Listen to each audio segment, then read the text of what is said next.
आता हे व्रत पूर्ण झाल्यानंतर भगवंत प्रसन्न झालेत तिला आणि भगवंतांनी विचारलंय की काय हवंय तुला.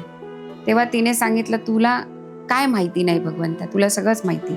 ठीक आहे म्हणे, मी सगळं जाणतो म्हणे, थोडा धीर धर, तुझ्या या व्रताचं फळ तुला नक्की मिळणार, कारण मीच तुझ्या पोटी पुत्र म्हणून अवतार धारण करणार आहे.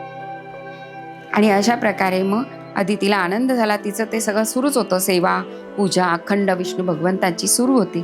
आणि भाद्रपद शुद्ध द्वादशी, याला विजया द्वादशी असं म्हणतात, या दिवशी शंखचक्र गदा पद्म पितांबरधारी चतुर्भुज रूपामध्ये भगवंत अदिती आणि कश्यपांच्या समोर प्रकट झालेले आहेत आणि त्यांना दर्शन दिलेलं आहे.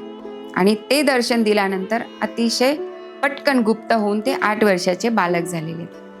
कारण अवतार हे कुठल्याही गर्भातून होत नाही, अयोनी संभव असं म्हटलं जातं. आणि हे 8 वर्षाचे बटू झाल्यानंतर त्यांची मुंज केलेली आहे. मुंज झालेलेच ते बटू आलेले आहेत, यांना म्हणतात वामन रूप. अशा प्रकारे वामन अवतार अदितीच्या दारामध्ये, अदितीच्या पोटी भगवंतांनी अवतार धारण केलाय. बोला वामन भगवान की जय. मग आता त्याचा मुंज करायची आहे.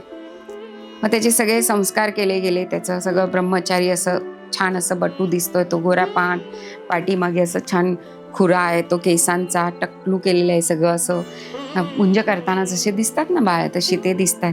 सगळ्यांनी त्याला काही ना काहीतरी दिलेलं आहे. सूर्यनारायणांनी गायत्री मंत्राचा उपदेश दिलेला आहे. गायत्री मंत्रच मुंज केल्यानंतर दिला जातो.